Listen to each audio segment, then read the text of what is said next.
অষ্টম শ্রেণী কৃষি শিক্ষা আজকে আমরা সমাধান করব পঞ্চম অধ্যায়ের পৃষ্ঠা 82 থেকে লাস্ট পর্যন্ত এইগুলা সমাধান করব। তারপরে সমাধান করব হচ্ছে এই যে দেখো এখানে যা যা আছে বক্স সব কিছু, এই যে এই বক্সটি সমাধান করে দেখাবো।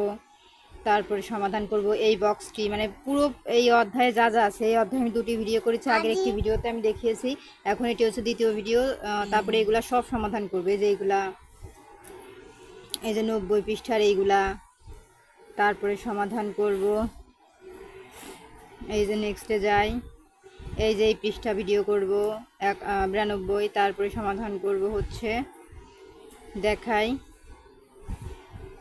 এই বক্সটি সমাধান করব, বুঝাই দেব কি কি হবে এই বক্স। তারপরে আরও নিচে আরও আছে, সব কিছু একটি ভিডিও এই ভিডিওতে দেখাবো। এটা সমাধান করে দেখাবো। এই বক্স এখানে আছে দুটি, এইগুলো সমাধান করে দেখাবো। তারপরে চলো নেক্সটে যাবো 104 পৃষ্ঠা, এটিও সমাধান করব। তারপরে দেখো এখানে আছে আমাদের টিক চিহ্ন, তারপরে এই যে টিক চিহ্ন, তারপরে এখানে আছে আমাদের দুটি সৃজনশীল প্রশ্ন, এগুলো সমস্ত কিছু সমাধান করব। তো চলো আমরা প্রথম থেকে দেখাই যে ওইখানে কি কি হবে বক্সে, আমি তোমাদের বুঝাই দিব, তাহলে ভালো হবে। তো চলো প্রথম থেকে চলে যাই 82 পৃষ্ঠার থেকে। 82 পৃষ্ঠা থেকে শুরু করি, ঠিক আছে। এই যে 82 পৃষ্ঠা আমাদের, এই যে দেখো 82 পৃষ্ঠা, এখানে একটি বক্স আছে, আমি তোমাদের মার্ক করে দেখাই। এই যে দেখো এখানে এখানে আছে, এই যে দেখো এখানে আমি মার্ক করে দেই। এই যে দেখো এখানে আছে কি, এখানে কি লেখা আছে দেখো, এখানে আছে কাজ শিক্ষার্থীরা দলে ভাগ হয়ে মাঠ মাঠ ফসল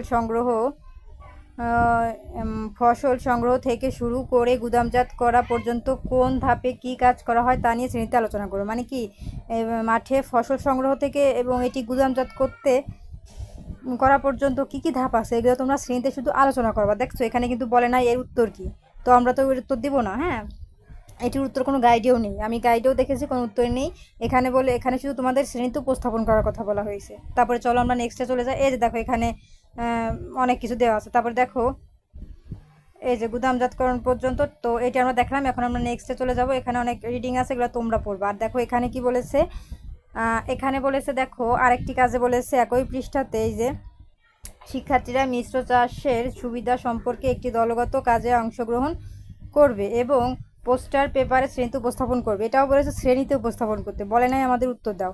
তো এটার উত্তর দেখো, এই যে মিশ্র চাষ, হ্যাঁ এই যে দেখো এখানে মিশ্র চাষের সুবিধা এই যে এখানে দেওয়া আছে, তোমরা কিন্তু রিডিং পড়লে এর মধ্যে থেকে পেয়ে যাবা, ঠিক আছে। এই যে মিশ্র চাষের সুবিধা।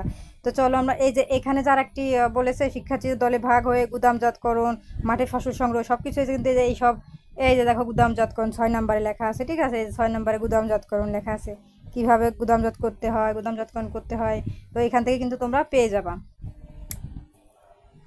তো এই মিশ্র চাষের সুবিধা আমরা কিন্তু দেখেছি উত্তর। তো চলো আমরা নেক্সটে চলে যাব এখন। নেক্সটে কি আছে, সব একই, এখানে যা যা বক্স আছে সব একই। দেখো এখানে বলেছে কি, এখানে বলেছে শিক্ষার্থীরা মিশ্র মৎস্য চাষ উপযোগীর, এই যে উপযোগীর একটি আদর্শ পুকুরের চিহ্নিত চিত্র অঙ্কন করবে। মানে একটি মৎস্য চাষের উপযোগী, মিশ্র মৎস্য চাষের উপযোগী একটি পুকুর চিহ্নিত চিত্র অঙ্কন করবে। এটা তোমাদের চিত্র অঙ্কন করার কথা বলেছে। উপাদানের পুকুরের পানির বৈশিষ্ট্য তালিকাভুক্ত করবে, ঠিক আছে। মানে উৎপাদনশীলের পুকুরের জন্য পানির বৈশিষ্ট্য তালিকা করবে। তো পানির বৈশিষ্ট্য, এই যে দেখো পুকুর, তারপর দেখো পানি, আমি দেখাচ্ছি এখানে কিন্তু সমস্ত কিছু তোমাদের দেওয়া আছে, ঠিক আছে। এই যে পানির রং, এই যে গভীরতা, সব কিন্তু এখানেই দেওয়া আছে, ঠিক আছে। তো এটা তোমাদের উপস্থাপন করার কথা বলা হয়েছে, বলে নাই উত্তর দাও। তো তোমরা শুধু উপস্থাপন করবে, এটা উপস্থাপন মনে হয় না তোমাদের স্কুলে নিবে। তারপরে চলো আমরা নেক্সটে চলে যাব। এই যে পুকুর প্রস্তুতি, ঠিক আছে। এই যে এইগুলাই কিন্তু তোমরা করবে, পুকুর প্রস্তুতি, ঠিক আছে। এই যেখানে বলেছে পুকুরের তালিকা, তো এই যে হচ্ছে পুকুরের প্রস্তুত। তারপর দেখো এখানে কি বলেছে, এখানে দেখো আমাদের আরেকটি বক্সে বলেছে শিক্ষার্থীরা শিক্ষকের সাথে নিয়ে পার্শ্ববর্তী কোনো পুকুর পাড়ে গিয়ে পুকুরের পানিতে প্রাকৃতিক খাদ্যের উপস্থিতি পরীক্ষা করবে। এই যে দেখো এখানে উত্তরও দেওয়া আছে, এই যে পানিতে প্রাকৃতিক খাদ্য পরীক্ষা, এই যে এতটুকু পড়লে তোমরা পেয়ে যাবা, ঠিক আছে। উত্তর কিন্তু এখানে দেওয়াই আছে তোমাদের। তো চলো আমরা এখন নেক্সটে চলে যাব। এখানে কোনো কিছু নাই উত্তর বোঝানোর জন্য, প্রশ্ন নাই। এই যে দেখো এখানে আবার আরেকটি বক্স আছে, এখানে বলেছে শ্রেণীতে, এই যে শ্রেণীতে মিশ্র মাছ চাষে সম্পূরক খাদ্য প্রয়োগের উপর ভিডিও দেখিয়ে শিক্ষার্থীদের দলগত কাজ প্রদান করবে, মানে ভিডিও দেখিয়ে তোমাদের কিন্তু দলগত কাজ প্রদান করবেন। ঠিক আছে, মানে শিক্ষকরা শ্রেণীতে মিশ্র চাষের সম্পূরক খাদ্য প্রয়োগের উপর ভিডিও দেখিয়ে, মানে এটা হচ্ছে তোমাদের শিক্ষকরা তোমাদের দেখাবে যে কিভাবে মিশ্র চাষ করা হয়, খাদ্য প্রয়োগের যে একটি ভিডিও থাকে তারা তোমাদের দেখাবে, সেটি বলেছে। ঠিক আছে, তো এটি তোমাদের কোনো কাজ নয়। আর যদি তোমাদের দেখতে হয় যে মিশ্র চাষের খাবার প্রয়োগ, সেটা হচ্ছে যে এই সব দেখে নিবা, এই যে এখান থেকে দেখে নিবা। ঠিক আছে, তারপরে এখন আমরা নেক্সটে চলে যাব। এই দেখো নেক্সট এখানে আমাদের কি একটি প্রশ্ন বলেছে, আমি দেখাই।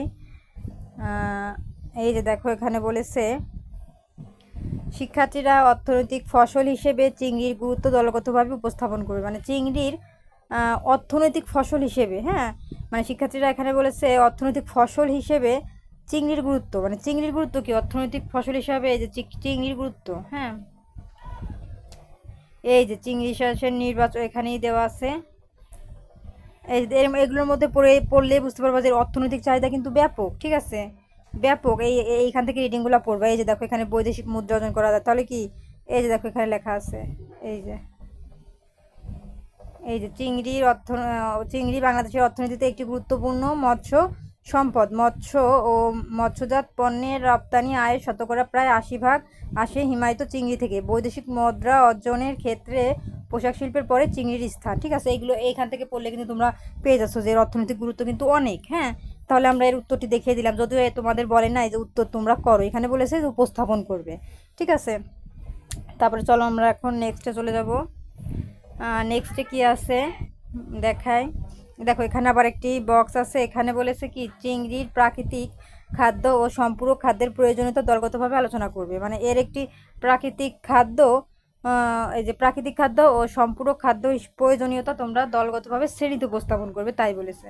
ঠিক আছে, এগুলো কোনো প্রশ্ন না যে তোমাদের আমি উত্তর দেখাবো, গাইডেও এর কোনো উত্তর পাবা না, তোমাদের জাস্ট বলেছে যে এইগুলো তোমরা উপস্থাপন করবা। তারপর দেখো এখানে বলেছে আরেকটি কাজে শিক্ষক বাজার থেকে একই মাছের বিভিন্ন নমুনা সংগ্রহ করে শিক্ষার্থীদের সাহায্যে সেগুলো গুণাগুণ পরীক্ষা করে বিভিন্ন মান বা গ্রেডে বিভক্ত করবেন। মানে বলেছে কি যে শিক্ষক বাজার থেকে একই মাছ বিভিন্ন নমুনা সংগ্রহ করে শিক্ষার্থীদের সাহায্যে, মানে শিক্ষক তোমাদের বাজার থেকে মাছ সংগ্রহ করবে। ঠিক আছে, সেই মাছের থেকে বিভিন্ন মাছ সংগ্রহ করবে এবং মাছের নমুনা গ্রহণ করবেন, হ্যাঁ, সংগ্রহ করবেন মাছের নমুনা এবং সেগুলো শিক্ষার্থীদের সাথে এর গুণাগুণ পরীক্ষা করে বিভিন্ন মান গ্রেডে বিভক্ত করবে। ঠিক আছে, এগুলো কোনো কাজ না। এই যে দেখো এখানে এইগুলো পড়লে তোমরা বুঝে যাবা যে মাছের কিনা থেকে করা পর্যন্ত। ঠিক আছে, তো এখানে পেয়ে যাবা বিভিন্ন গ্রেডে কীভাবে ভাগ করে। তো এগুলো কোনো উত্তর না, জাস্ট তোমাদের বলেছে এটা তোমাদের শ্রেণীতে উপস্থাপন করবে। তারপরে চলো আমরা এখন নেক্সটে চলে যাব।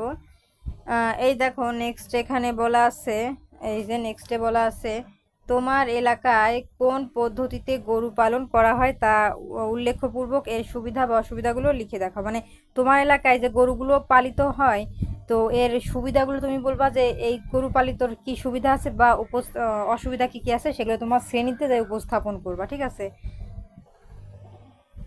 এই যে দেখো, এই যে দেখো সুবিধা বলতে এই দেখো এখানে কিন্তু প্রত্যেকটা অ্যান্সারও দেওয়া আছে যে পরিচর্যা, মানে কি এগুলো হচ্ছে সুবিধা। তারপরে এর অসুবিধাও কিন্তু তোমরা রিডিংয়ের মধ্যেই পেয়ে যাবা। তারপরে চলো নেক্সটে যাই। দেখো এখানে নেক্সটে আমাদের আরও একটি কাজ দিয়েছে, এখানে বলেছে শিক্ষার্থীরা দলগত আদর্শ গোয়ালঘর কেন প্রয়োজন এই বিষয়ে লিখে শ্রেণীতে উপস্থাপন করবে, মানে কি বলেছে যে দলগতভাবে আদর্শ, বলেছে দলগতভাবে আলোচনা করতে যে আদর্শ গোয়ালঘর কেন প্রয়োজন, এই যে আদর্শ গোয়ালঘর কেন প্রয়োজন, গরুর সুবিধার জন্য, খুব ভালোভাবে এর পরিচর্যা করার জন্য আদর্শ ঘর কিন্তু প্রয়োজন। তো এগুলো তোমরা উপস্থাপন করবে। ঠিক আছে, তারপরে দেখো এখানে আরও একটি কাজে বলেছে কি, এই যে আরও একটি কাজে বলেছে একটি জার্সি গাভী দৈনিক 12 লিটার দুধ দিলে তাকে কি পরিমাণ দানাদার খাদ্য সরবরাহ করতে হবে এককভাবে তা করে শ্রেণীতে উপস্থাপন করো, মানে কি একটি গাভীকে 12 লিটার দুধ দিলে তাকে কি পরিমাণ খাদ্য খাওয়াতে হবে। ঠিক আছে, এই যে দেখো এখানে কিন্তু দেওয়া আছে এরকম আকারে খাওয়াতে হবে মোট। ঠিক আছে, তারপরে আমরা এখন নেক্সটে চলে যাব।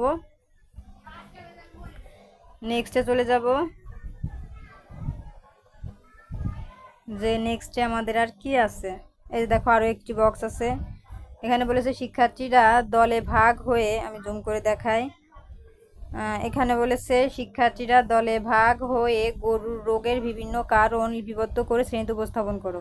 তো গরুর রোগের বিভিন্ন কারণ তোমরা শ্রেণীতে উপস্থাপন করবা। কি কি রোগ? এই যে দেখো, এই যে গরুর রোগ,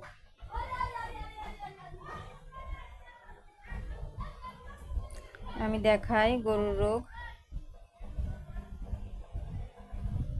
এই যে দেখো এখানে কিন্তু বলা আছে, এই যে খুরা রোগ, তারপরে হচ্ছে এই যে বাদলা রোগের লক্ষণ, এই যে এগুলা কিন্তু রোগ। এই যে দেখো এখানে সবকিছু দেওয়া আছে। এই যে আক্রান্ত পশু, মানে এগুলো রোগ হলে কি হয়, এই যে পশু ফুরিয়ে হাঁটে, শরীরে বিভিন্ন স্থানে ফুলে যায় এবং ব্যথা অনুভব করে, এই যে এইগুলোই। ঠিক আছে, তোমরা এই যে রোগের লক্ষণ সমস্ত কিছু কিন্তু এর মধ্যেই তোমরা পেয়ে যাবা। তো চলো আমরা নেক্সটে চলে যাই।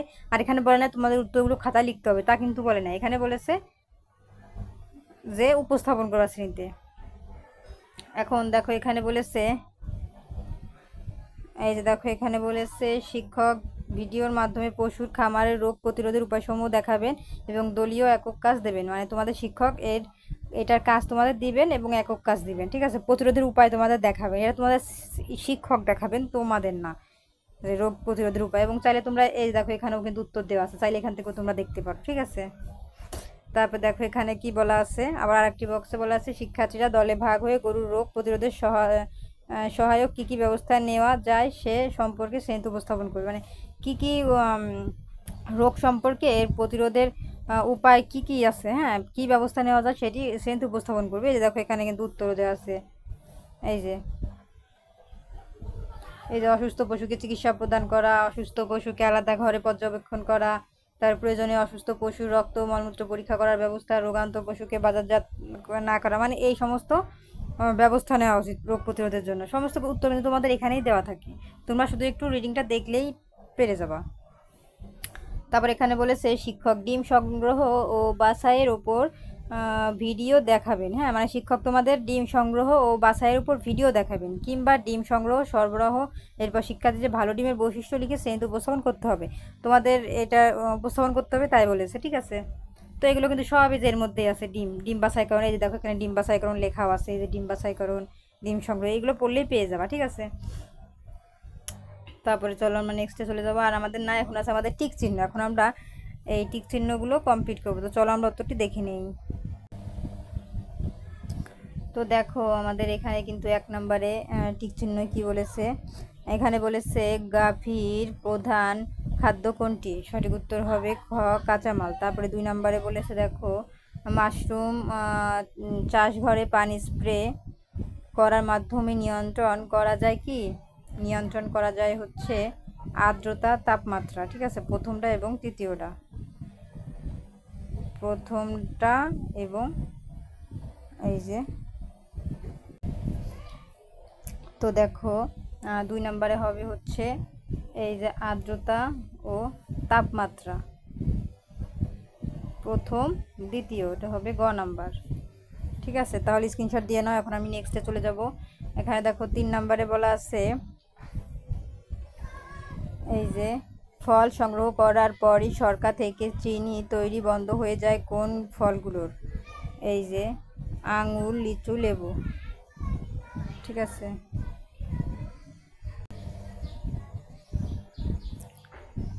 ওটা আমার ভুল হয়ে গেছিলো দাগ দেওয়া, আবার তাই দিলাম, হবে হচ্ছে কলা, লেবু, লিচু। ঠিক আছে, তো এটা তোমরা স্ক্রিনশট দিয়ে না। এখন বলেছে উদ্দীপকের 4 ও 5 নম্বর পড়ে উত্তর দাও, মানে উদ্দীপকটি পড়ে 4 ও 5 নম্বর উত্তর দাও। তো চলো আমরা উদ্দীপক পড়ে এখন 4 ও 5 নম্বরের উত্তর দিব। এখন দেখো এখানে হাফিজ সাহেব তার এই যে পুকুরে কমপক্ষে 7 থেকে 10 সেমি আকারে কতটি পোনা ছাড়তে পারে? তো কতটি পোনা ছাড়তে পারে? এই যে 2000। ঠিক আছে, তারপরে দেখো এখানে পাশে বলেছে হাসিব সাহেবের পুকুরে এই যে পুকুর থেকে কাঙ্ক্ষিত উৎপাদন না পাওয়ার কারণ কি হবে? এই যে আমি উত্তরটি দেখাই। এই যে সঠিক উত্তর হবে ঘ 3টি। ঠিক আছে, প্রাকৃতিক খাদ্য উৎপাদন কম হওয়া, পানি গুণাগুণ যথাযথ না হওয়া, পুকুরের আয়তন বেশি হওয়া। তো চলো এখন আমরা নেক্সটে চলে যাব। দেখো এখানে বলেছে মাশরুম চাষের জন্য প্যাকেটজাত বীজের কি বলা হয়? স্পন। ঠিক আছে, তো আমরা উত্তরটি দেখলাম। এখন আমরা নেক্সটে চলে যাব। দেখো আমাদের এখানে নেক্সটে কি বলা আছে। এখানে সৃজনশীল প্রশ্ন 1 আছে, 2টি চিত্র দেওয়া আছে, তো আর সৃজনশীল প্রশ্ন 2 আছে। তো চলো আমরা উত্তরটি দেখে নিই। দেখো এখানে 1 নাম্বার বলেছে মিশ্র চাষ কাকে বলে, মাছের মিশ্র চাষের একটি সুবিধা ব্যাখ্যা করো, চিত্রের কোন পুকুরটি মিশ্র চাষের জন্য উপযোগী ব্যাখ্যা করো, এবং ঘতে বলেছে চিত্রের পুকুর দুটি মাছ চাষে সমানভাবে লাভজনক কিনা উত্তরের সাপেক্ষে যুক্তি দাও। তো চলো আমরা উত্তরটি দেখে নিই। এই হচ্ছে দেখো প্রশ্ন, হ্যাঁ, আর উত্তর হচ্ছে এখান থেকে দেখো মিশ্র চাষ হলো এমন একটি কৃষি পদ্ধতি যেখানে একই জমিতে একাধিক ফসল একসাথে চাষ করা হয় অথবা ফসল চাষের পাশাপাশি পশুপালন বা মৎস্য চাষ করা হয়, এবং এর ফলে জমির সর্বোত্তম ব্যবহার নিশ্চিত হয় এবং কৃষকের আয় বৃদ্ধি পায়। এখন 2 নম্বর প্রশ্ন। দেখো 2 নম্বর প্রশ্নে বলা আছে, এই হচ্ছে প্রশ্ন আর উত্তর হচ্ছে এখান থেকে, মাছের মিশ্র চাষের একটি অন্যতম সুবিধা হলো সম্পদের সদ্ব্যবহার ও উৎপাদন বৃদ্ধি। এই পদ্ধতিতে বিভিন্ন প্রজাতির মাছ যেমন রুই, কাতলা, মৃগেল, সিলভার কাপ, গ্রাস কাপ ইত্যাদি একসাথে চাষ করা হয়, যারা পুকুরের বিভিন্ন স্তরের খাবার গ্রহণ করে। এর ফলে পুকুরের প্রাকৃতিক খাদ্যের সম্পূর্ণ ব্যবহার নিশ্চিত হয় এবং একই পুকুর থেকে একাধিক পরিমাণে মাছ উৎপাদন হয়। তো চলো আমরা গ নাম্বার প্রশ্নের উত্তরটি দেখব। দেখো এই হচ্ছে গ নাম্বার প্রশ্ন। উত্তর হচ্ছে এখান থেকে চিত্রে 1 মিশ্র চাষের জন্য বেশি উপযোগী। এর কারণ হলো চিত্র 1-এ পুকুরের পাড়ে গাছপালা দেখা যাচ্ছে বা পুকুরের পরিবেশকে আরও উন্নত করবে এবং পুকুরের প্রাকৃতিক খাদ্য সরবরাহ বাড়াতে সাহায্য করবে। এছাড়া চিত্র 1-এর পুকুরটি তুলনামূলকভাবে বড় এবং এর গভীরতাও মিশ্র চাষের জন্য উপযুক্ত বলে মনে হয়। অন্যদিকে চিত্র 2-এর পুকুরটি ছোট এবং এতে গাছপালার উপস্থিতি নেই, যা মিশ্র চাষের জন্য অতটা ভালো নয়। তো আমরা এখন ঘ নাম্বার উত্তর দেখব। তো এই হচ্ছে প্রশ্ন আর উত্তর হচ্ছে না, চিত্রের পুকুর দুটি মাছ চাষে সমানভাবে লাভজনক হবে না। চিত্র 1-এর পুকুরটি চিত্র 2-এর পুকুরের চেয়ে বেশি লাভজনক হওয়ার সম্ভাবনা রয়েছে। এর কারণগুলো হলো আকার ও পরিবেশ। চিত্র 1-এর পুকুরটি বড় এবং এর চারপাশে গাছপালা থাকায় এটি মাছের জন্য একটি উন্নত পরিবেশ প্রদান করে, যা মাছের দ্রুত বৃদ্ধি ও অধিক উৎপাদনের জন্য সহায়ক। চিত্র 2-এর পুকুরটি ছোট এবং এর প্রাকৃতিক পরিবেশ ততটা অনুকূল নয়। এখন এখানে বলেছে দেখো এই পর্যন্তই উত্তর আছে। দেখো এখানে বলেছে মিশ্র চাষের উপযোগিতা। চিত্র 1 মিশ্র চাষের জন্য অধিক উপযোগী, যা একই সাথে বিভিন্ন প্রজাতির মাছ চাষ করে উৎপাদন ও লাভ বাড়াতে সাহায্য করে। ব্যবস্থাপনা: বড় পুকুরের সুষ্ঠু ব্যবস্থাপনার মাধ্যমে অধিক মাছ উৎপাদন সম্ভব, যা ছোট পুকুরে সীমিত। সুতরাং পরিশেষে সুবিধা এবং মিশ্র চাষের সম্ভাবনার কারণে চিত্র 1-এর পুকুরটি মাছ চাষের চিত্র 2-এর পুকুরের চেয়ে বেশি লাভজনক। আমাদের কিন্তু প্রশ্ন 1 কমপ্লিট, ঠিক আছে।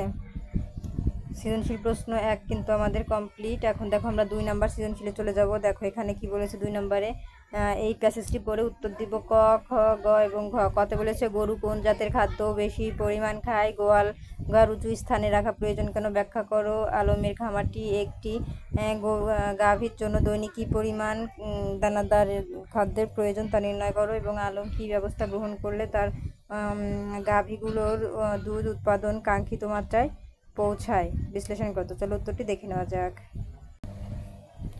তো এসে ক নম্বর প্রশ্ন উত্তর এখান থেকে, শঙ্কর জাতের গরু বেশি পরিমাণ খাদ্য খায়। ব্যাখ্যা: শঙ্কর জাতের গাভীর দুধ উৎপাদন ক্ষমতা বেশি হওয়ায় তাদের অধিক শক্তির প্রয়োজন হয়, তাই তারা দেশীয় জাতের গরুর চেয়ে বেশি খাদ্য গ্রহণ করে।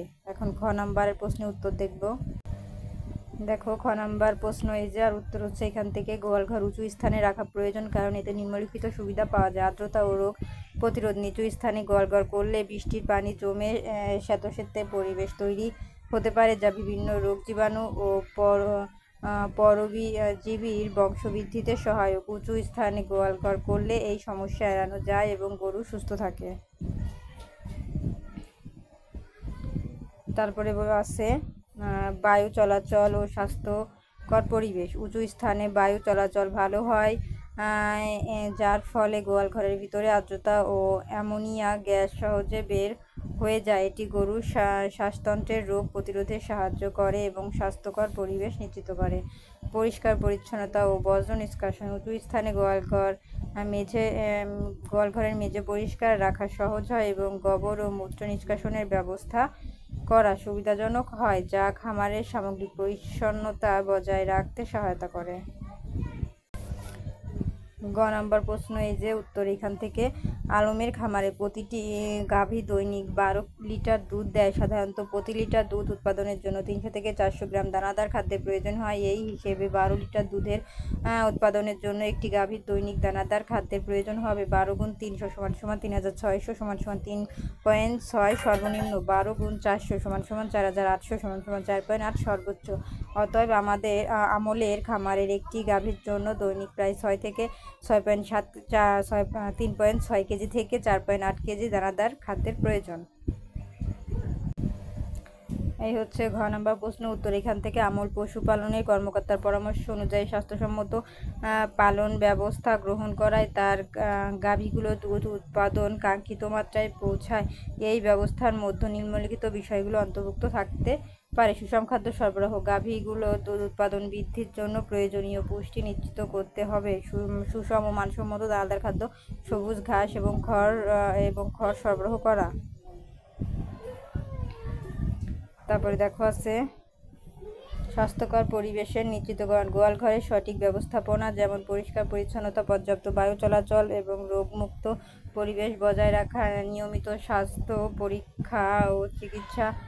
পশু চিকিৎসকের মাধ্যমে গাভীগুলোর নিয়মিত স্বাস্থ্য পরীক্ষা করানো এবং প্রয়োজন অনুযায়ী টিকা প্রদান ও অসুস্থতার ক্ষেত্রে দ্রুত চিকিৎসা সরবরাহ করা। পর্যাপ্ত বিশুদ্ধ পানি সরবরাহ। গাভীগুলোর পর্যাপ্ত পরিমাণে বিশুদ্ধ ও পরিষ্কার পানি পান করার সুযোগ দেওয়া, যা দুধ উৎপাদনের জন্য অপরিহার্য।